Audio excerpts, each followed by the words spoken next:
Radio.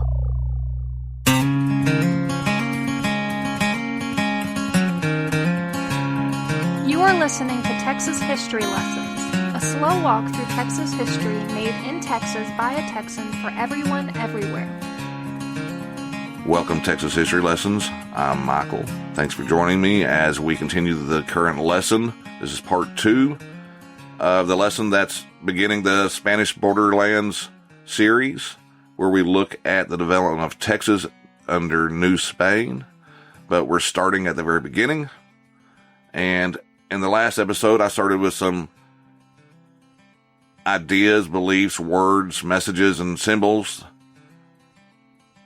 that inspired a set of events that over time that resulted in different forms of government, practices, methodologies, laws, etc., that had a great significance in the history of the world. And they all came and converged on the Iberian Peninsula over hundreds and hundreds of years. And each had a role to play in the development of the civilization and society that would someday become modern Spain and would be carried across the Atlantic, creating New Spain and eventually the province of Texas on New Spain's northeast borderland. In the beginning, in 1492, Spain as we know it did not exist. The ideas, the concepts of what Spain would be were there, in part, and the events that happened over hundreds of years before would be impactful on the ideas, attitudes, and messages that would be carried across the Atlantic. First to the Canary Islands, then to the islands of the Caribbean, then to the continents of North and South America, and they would have significance on what became Texas. Now, learning about history involves the story of the past and the analysis of the things that made the story occur in the way that it did. And this analysis requires an understanding of many things. To better understand the history of anything, Texas included, requires quite a bit. You have to take into consideration the ideas of the politics, economics, social issues, art, religion, science, intellectual thought, cultural development, technology, and military conflicts. It is the analysis of all of these factors, all of these contributing ideas and influences, where disagreement comes between historians. Now let me be clear about one thing. I am not pretending to have all the answers. I have many questions, and I'm curious. And one of the reasons it's taken me a while to get to this part of Texas History Lessons is because I wanted to take it seriously.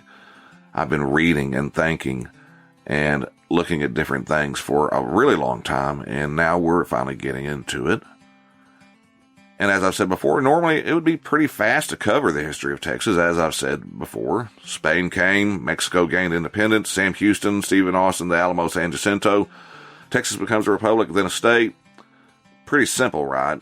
But I already know that simple standard recitation of the history of Texas. I want more of the context. I want more answers as to the why of it all. When did Texas begin? Definitely not in 1836. There's a lot more to this story. Didn't begin in 1821 either. Concepts and institutions that developed during the Reconquista, which we're going to be learning about very soon, shaped the destiny of New Spain and for millions of people that lived in the Western Hemisphere of the Americas. These practices created ways of governance in New Spain, and New Spain's activities created the situation that resulted in the rebellion of Mexico and later Texas. I want to understand more of this story. A few centuries before Columbus's voyage and Spain's acquisition of a vast overseas empire, some other Europeans, Norsemen, had already landed on the North American continent and briefly attempted settlement. It's pretty well accepted and common knowledge now. We don't focus a lot on it because it didn't last. It did not last, and word of it did not spread. This was before the beginning of the printing press was invented in the 1400s. The printing press spread word of Columbus's voyage to the New World, and everybody got excited. Ideas would fuel the conquistadors' push north to search for treasures to match those gained by Cortez in Mexico. Ideas would shape the way the rulers of New Spain and the missionaries interacted with the American populations that had lived there already for thousands of years. Ideas would fuel the revolution that led to Mexican independence. The events and practices under the dominance of the Viceroyalty of New Spain would shape and create the place and people of Mexico. What were the growing pains that Mexico faced and the leaders of Mexico faced? And mixed up in all of this is the idea of identity. When did people start seeing themselves as Mexicans, as different from Spain? When did Texas begin? What was life like in the earliest days that the idea of Texas started to form? How did the indigenous populations of Texas react to the ideas being brought by the representatives of New Spain? And how were their reactions similar to or different from the other reactions of other indigenous people of New Spain? Why did the settlement grow so slowly in Texas? And why did Mexico lose Texas? To search for answers to these questions and more, we will begin with Spain and the Reconquista, then travel with the Spanish explorers and rulers to the New World and establish efforts at extracting wealth from it. The ideas and views that these new rulers followed would shape the way they interacted with northern territories, including Texas. In time, we will compare the methods of New Spain with those methods of settlement pursued by Great Britain and France. We will look closely at the reasons Mexico had for allowing Austin and other impresarios to settle Anglo settlers from the United States. We will look closely at the ideas that shaped the dreams and aspirations of these settlers. And as I made clear at the beginning of the lesson, we will begin much earlier than 1836. So as we proceed forward with these Texas history lessons, my number one focus will be to tell an interesting story that requires me and you to use your imagination. Now, I'm not talking about imagination in terms of making things up. That is the antithesis of what I'm trying to do. But be imaginative in trying to see things as they would have been, to try to ask questions and make learning that story interesting and compelling. At the heart of this, aside from all the ideas to consider, all the degrees of interpretation and filtering through disagreements, at the heart of this is the very simple fact that all of this, the study of the history of Texas and of all the world, what we're really talking about are the lives of real people. Human beings that walk here before us, living, loving, creating, destroying, losing, winning, killing, pillaging, saving lives, raising families, creating art, dreaming and building their futures into our present. Not statues of stone to be worshipped or monsters to be feared. Real people dealing with all the adversities and beauty of their times. That's the real focus, often requiring the use of different perspectives. And along with that, I will try to involve the analysis of the ideas and factors as much as we can of the various ideas and contributing factors, which in time will require us to look at different theories, competing theories about the story's progress. I'll be telling a story of the history as authentic and engaging as I can make it, and looking at the aspects where there might be some disagreement. In the end, it's going to be your job to decide what you think and to dig into the work on your own to increase your knowledge and create your own informed opinions. As I've mentioned before, historian of Spanish Texas Donald Chipman wrote, "Even though not all Spanish influences affect the day-to-day lives of Texans, they are important enough to deserve more recognition than that traditionally given to them in most histories of the Lone Star State." As historians Gerald E. Pollo and Gilberto M. Hinojosa have remarked, historians of Texas usually treat colonial Texas as a colorful, but for the most part irrelevant prelude to the rest of the state's history.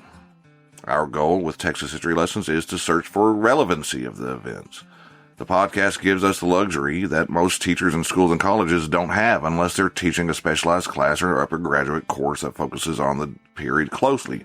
We can take the time to look very closely with broad perspective to try to understand better why the things in Texas happened the way they did between 1519 and 1821. And this requires paying attention to things going on in Mexico, Spain, and elsewhere in the world. And by the end, I hope to understand the time period better myself and give the people that lived back then some deserving attention.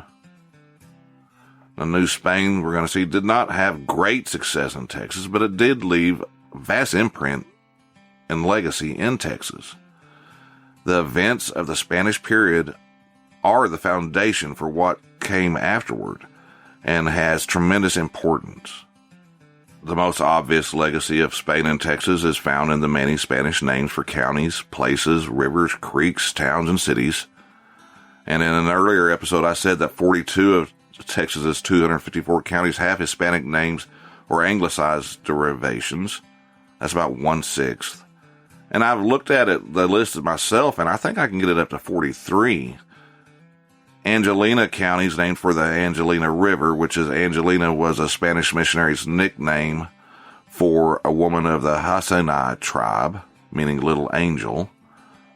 Aransas County gets its name from Aranzazu, a Spanish Basque word meaning thorny place, and it's named after the Aransas River.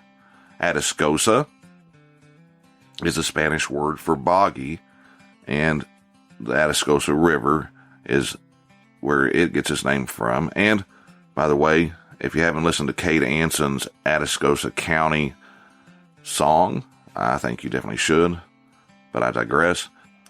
Bandera gets its name from Bandera Mountains, and Bandera is the Spanish word for flag. Bexar County is named in honor of the birthplace of a Spanish viceroy. The town's name was Bexar. Also, Blanco is named for the Blanco River, and Blanco is white in Spanish. Bosque, named for the Bosque River, Spanish for woods. Brazoria County is named after its county seat, which gets its name from the Brazos River, which is a Spanish-named river, Brazos meaning arms.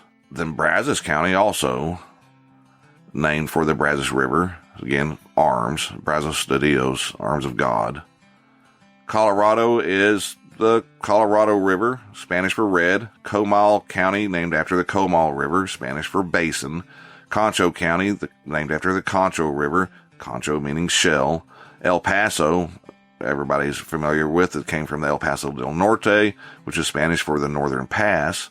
Frio County, named after the Frio River, Frio is cold in Spanish. Galveston County was named in honor of Viceroy Bernardo de Galvez. Garza was named after a prominent San Antonio family, the family of Jose Antonio de la Garza. He lived from 1776 to 1851. Goliad County gets its name from Hidalgo. Remember the priest that started the Mexican War of Independence? Well, they made the name Goliad as an anagram, dropping the H, and created Goliad. That might be why the other list had 42 instead of 43, but I'm counting it. Gonzales, the county seat, also named Gonzales, was named after Mexican Governor Rafael Gonzales. Guadalupe County, named after the Guadalupe River, which was named after Our Lady of Guadalupe, a Mexican icon we'll talk about in just a minute. Hidalgo, again, was named after the priest Miguel Hidalgo, who inspired the Mexican War for Independence. Lampasas County, named after the Lampasas River, Spanish for lilies. La Vaca, the La Vaca River, Spanish for the cow. Leon, Martin de Leon, an impresario. Llano County was named after the Llano River, which is Spanish for plains. Matagorda County was named for the once indigenous cane brakes that were located there, and Matagorda was Spanish for thick bush. Medina County, named after the Medina River, and the river was named after the Spanish engineer Pedro Medina. Navarro County was named after Jose Antonio Navarro, signer of the Texas Declaration of Independence and a congressman in the Republic. He lived from 1795 to 1871. The Nueces River inspired the name of Nueces County, and that's Spanish for nuts. Palo Pinto, that's Palo Pinto Creek, gave the name to the county, and Palo Pinto is Spanish for painted stick. Pecos County gets its name from the Pecos River, and it's an unknown origin, meaning that I've been able to find, but it is a Spanish term. Presidio County, named after Presidio del Norte, a Spanish fort across the Rio Grande. Refugio County is named after the county seat and was named after in honor of the Mission Nuestra Senora del Refugio. I'm probably saying that wrong. I think that's one of those Texas towns and counties that has a different pronunciation that I'm not familiar with. Somebody let me know. Sabine is Spanish for Cyprus. San Augustine County was named after Viceroy Agustin de Ahumada. San Jacinto was named in honor of the Battle of San Jacinto, and the river that was named after St. Hyacinth. San Patricio, the county seat, St. Patrick. San Saba was named after the San Saba River, and St. Sabas, Trinity River, inspired the name for Trinity County, which was named in honor of the Holy Trinity. Uvalde County was named in honor of Spanish General Juan de Ugalde. We covered that in a recent episode. And Valverde County was named after the Battle of Valverde, and it's a Spanish term meaning Green Valley. Victoria County was named in honor of Guadalupe Victoria, the first president of Mexico. Zapata was named after Antonio Zapata y Cisneros, who was a post-independence rebel against Santa Anna.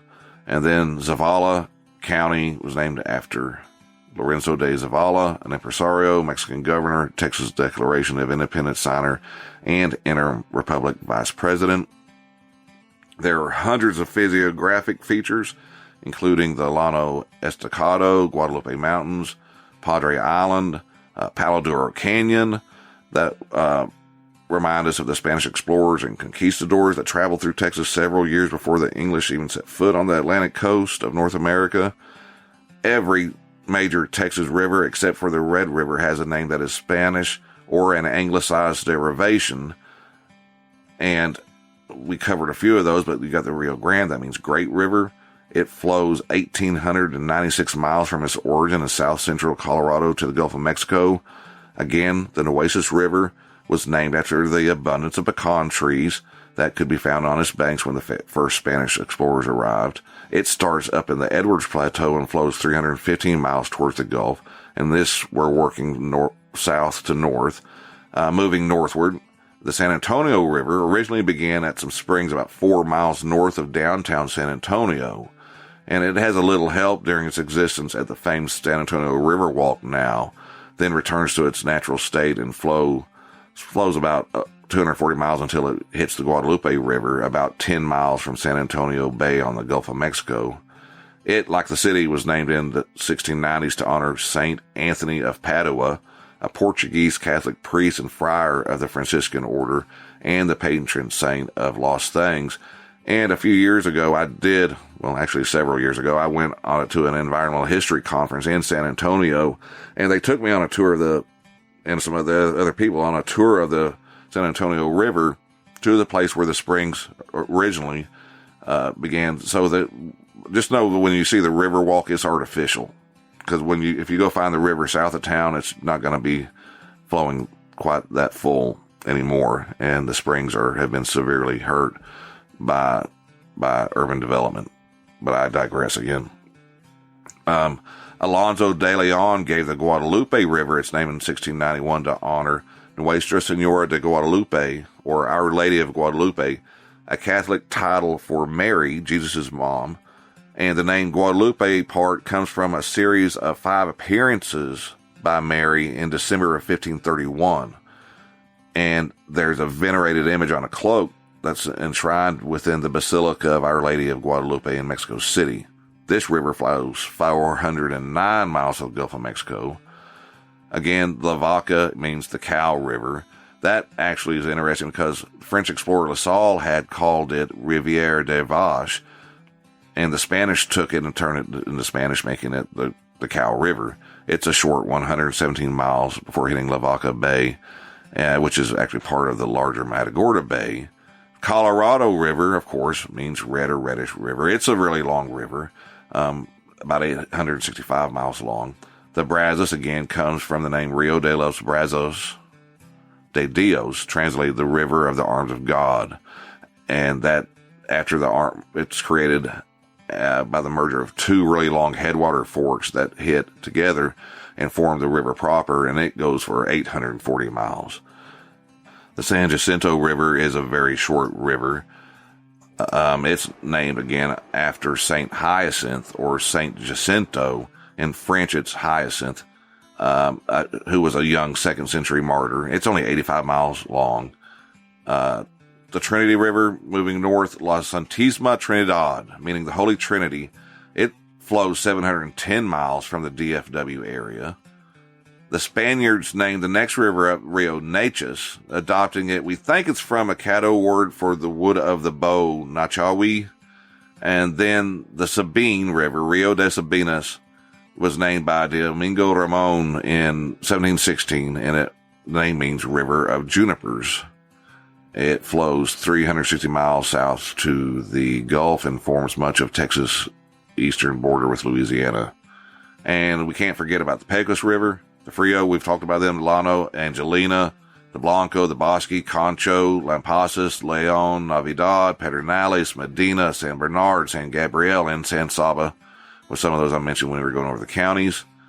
Spanish explorers did give name to, I mentioned, Palo Duro Canyon. It's the 2nd largest canyon in the United States, located up in the Panhandle. It was the last refuge for the Comanches in the 1870s, and Charles Goodnight did not waste time after they moved to the reservation to moving his cattle ranching enterprise there. Palo Duro means hard wood. The biggest name legacy the Spanish contributed, of course, is the name of Texas itself. To quote W.W. Newcomb Jr. from his book Indians of Texas, when he was writing about the Caddos, he said, "To many Texans, their greatest significance lies in the fact that the state name was derived from the Hasinai Confederation of Caddos. The tribes of this confederation called each other Taishas, or Taishas, meaning allies or friends, and the Spaniards, to whom it was also applied, soon came to employ the word for these and other friendly natives. Probably the pronunciation of the term was closer to Taishas or Techas than to Texas. But how did Taishas, Techas, Tejas become Texas? Well, the great Donald Chipman explains in his book Spanish Texas, when Spaniards first contacted the Caddos in 1689, they may have been greeted by members of the nation with the word Techas, again what Newcomb said, T-C-H-A-S, he spells it, meaning friend in Caddoan speech. In any event, the Spanish wrote it down as T-E-J-A-S, and those familiar with the Spanish language are aware that the J and X have identical sound in words, and the change of spelling of T-E-J-A-S to T-E-X-A-S was an easy transition. No Texas Indian group called themselves the Tejas, but the name was often mistakenly used by Europeans interchangeably for the Hasinai Confederacy. And Chipman continues by saying, rightly so, said, thanks to the Indians in East Texas and the influence of a few Spanish officials who for a change insisted on a simple name like Texas, rather than a complex name for the province, Tejas becomes Texas instead of being the new kingdom of the Philippines, which actually was a term used for a while in reference to the province of Texas. Our best and earliest understanding of the first peoples of the area that became Texas comes from the rich historical record and literature from that era. The maps, diaries, itineraries, accounts, records, and letters of Hispanic explorers and pioneers, they're the foundation documents for Texas history.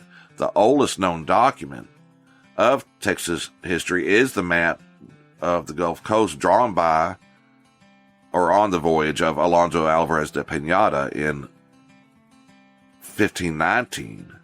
And the earliest descriptive accounts of Texas date from the late 1530s, when Cabeza de Vaca and his fellow survivors from the ill-fated Narvaez expedition recorded their joint report after they finally reached Mexico in 1536 after wandering for years through Texas and northern Mexico.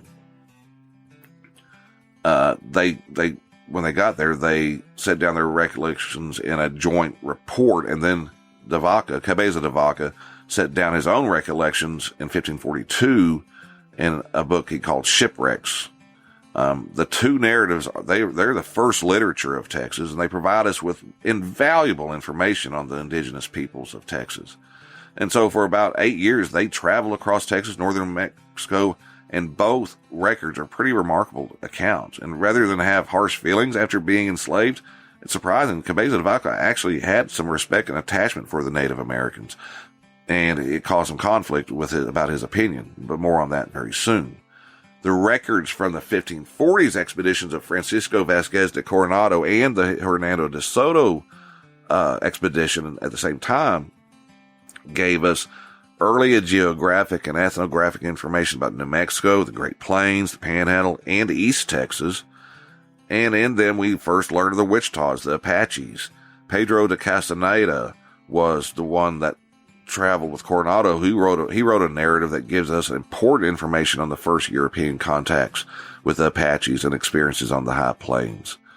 And chroniclers of the De Soto expedition provide the first information on the Caddos. And you can find really nice editions of these books for fairly reasonable price, and you can even get digital versions even more affordable. And it really is fun to read them. But I am a history nerd, so there's that. Missionaries also left important records. There's Father Espinosa and Juan Agustin Morphy's. Their literature that they left provides very valuable insight into the life of colonial Texas. Colonial, there's a term that a lot of people don't like being applied because there again, I fell into one of these little things because technically New Spain was not a colony. It was a kingdom in its own right. Then we have archives in Seville, Mexico City, and San Antonio that are packed with records of early Texas. And so from the years between the early 1500s and 1821, when Texas was part of New Spain's northern borderlands, it also contributed many more elements of life and culture beyond the historical records and literature. Been over this before. The Spanish explorers, missionaries, and earliest settlers established one of the most iconic and important things associated with Texas: cattle ranching. The Spanish expeditions of the 1680s brought along cattle, horses, and mules. Some of this stock strayed or was left behind when the Spanish abandoned Texas for a while in 1693, and these animals thrived in the wild. Systematic ranching began in earnest in the 1720s. Each mission had herds of cattle, and Native Americans that were put in charge of caring for the cattle were among the first true Texas cowboys. Many words in stock raising terminology are still used. Cinch, rodeo, remuda, chaps, lasso, corral are either Spanish or of Spanish derivation.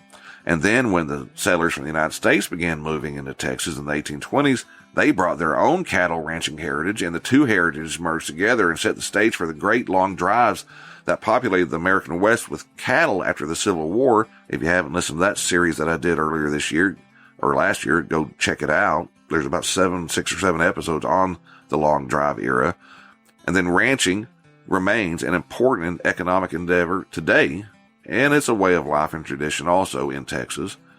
And the settlers of New Spain also brought farming and irrigation methods to Texas.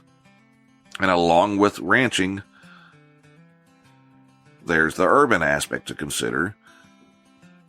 There's preeminently San Antonio needs to be mentioned, and many other towns and cities that originated in the Spanish era. San Antonio is considered the oldest municipality in Texas, but the matter of the oldest settled area, excluding the areas originally inhabited by Native Americans is a matter of debate. Goliad dates to 1749. Austin was not established until the 1830s, but the Franciscans had established a mission, San Jose de los Nozones, near Barton Springs in 1730. San Augustine was established in 1717. Nacogdoches promotes itself as the oldest town in Texas and was settled in 1716. They promote this because there is evidence that indigenous peoples have lived there for over 10,000 years. Isleta in El Paso County was founded in 1680. El Paso also dates to 1680. The site of Presidio was visited by Cabeza de Vaca in 1535. People were living there, and the town itself claims to have been founded in 1683. And we shouldn't forget Penitas, Los Penitas. In the mid-1520s, a priest and 5 other Spaniards are said to have survived the Narvaez expedition and founded the town. Now, this isn't the Narvaez expedition that resulted in Cabeza de Vaca and the others being castaways. No, this was an earlier expedition in which Narvaez was sent to fight Cortez. Cortez pretty much whipped him pretty bad, and these people are said to have founded the town of Los Penitas. That, like I said, that expedition did not end well either, and supposedly that town was founded. The numerous missions, many that you can go and visit today, made a lasting impact in Texas. If you want to do some real Texas time traveling, in one day you can visit all the missions in San Antonio and get a really good perspective of that time period. My wife and I did this just last year, and after having studied about Coatecans and Caroncawas and the impact they had, it changed the way I experienced each site, including Mission San Antonio de Valero, or the Alamo as many remember it. It was a mission as well as being the site of the 1836 battle, and the bones of many Coatecans are buried on the grounds that you walk across when you're visiting the battlefield. Spain also had a large legacy in Texas due to many Spanish legal practices that survived to become permanent part of the state's body of law, especially in rules of judicial procedure, land and water law, and family law. And also about 1/7 of all private lands in Texas have titles emanating from Spanish sovereigns or Mexican officials. Beyond the names, the ranching and farming traditions, the towns and cities, the legal influence, the missions, and the historical records, Spain also has a Texas legacy in other areas: art, architecture, education, music, theater, medicine, and religion. And, I'd want to quote again briefly from an editorial by Joe Avila Jr., where he stressed in 1999, a thing he wrote, that Spain's heritage is a part of the continuing heritage of every Texan, whatever tongue we speak. And in future lessons, I am going to be taking a very look at the foundations of Spain that had influence in the development of Texas. I'll be revisiting some questions that I've asked before, and we'll keep asking, what is Texas? When did Texas begin to exist? What does it mean to be a Texan? Now, we're going to sail with Pineda. We're going to fight Cortez with Narvaez. We will travel Texas with Cabeza de Vaca and march with the conquistadors in search of treasures. We're going to stand with indigenous people as strange bearded men in robes try to tell us the words of a man who had been executed on a cross. We will ride with the first cowboys at the missions. We're going to watch the Apaches and Comanches and other tribes start riding horses for the first time and catapult them into a new level of power and domination.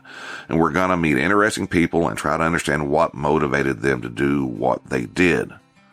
There are many adventures awaiting us as we start the lessons on Spanish Texas, and I am getting excited to get going here finally.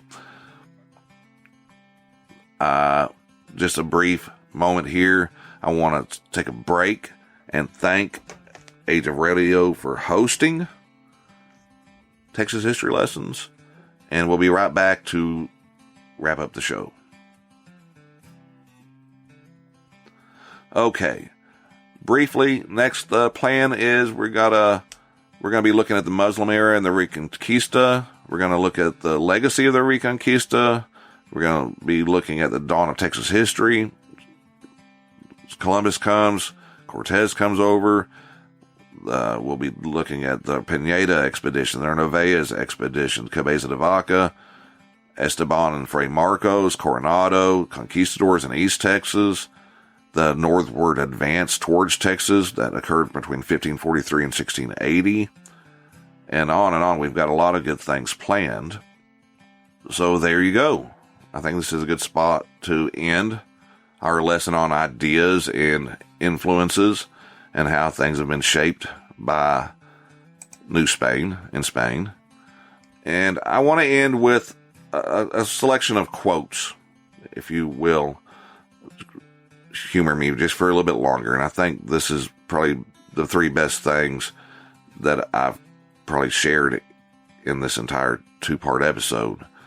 The first is from T.R. Fehrenbach's Forward in a book edited by Helen Simons and Catherine A. Hoyet. And this is from a massive book called Hispanic Texas, A Historical Guide. It's a great book. I found it for like $5. It's a real steal. Look for it if you get a chance. He wrote, "The Hispanic heritage of Texas is something that was, but it's also something that is. It's with us, independent of any interpretation of history.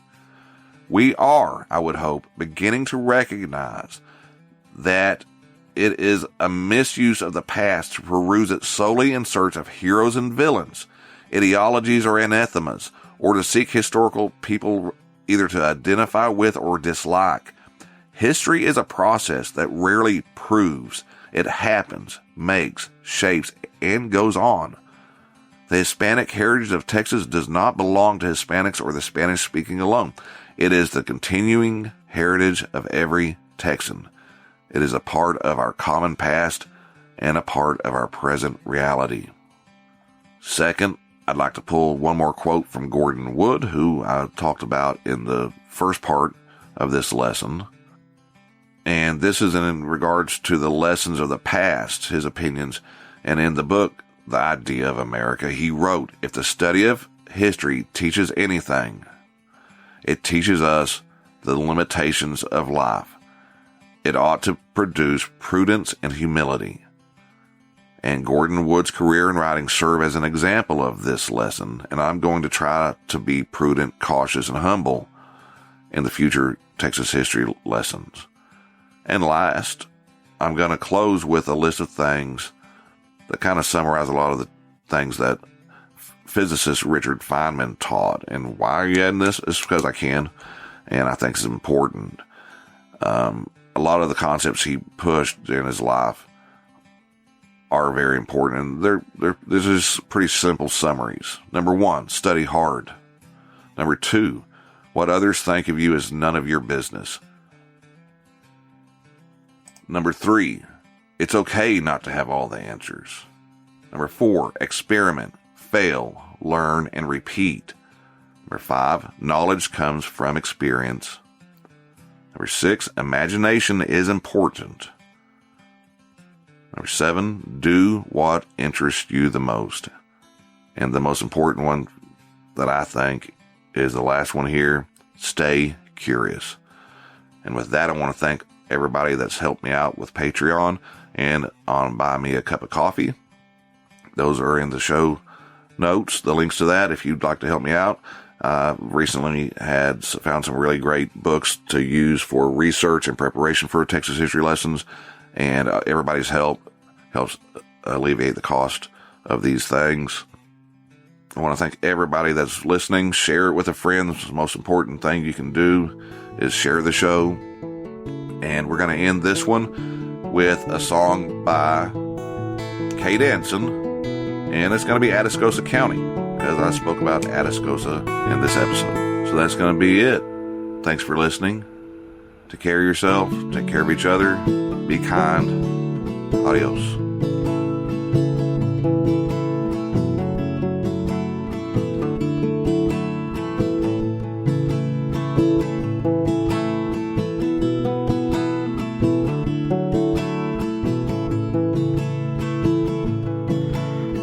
Take me back to Atascosa County.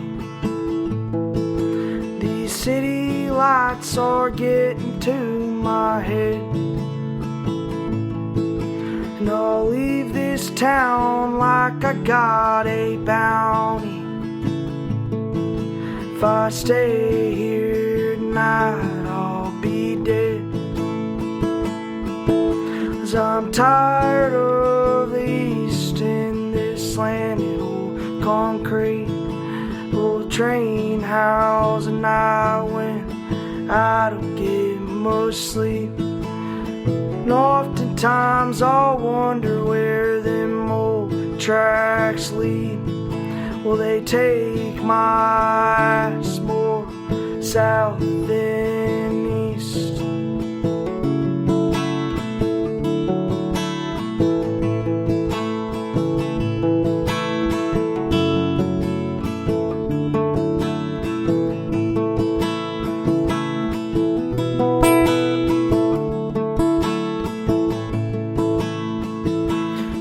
Take me back to Atascosa County.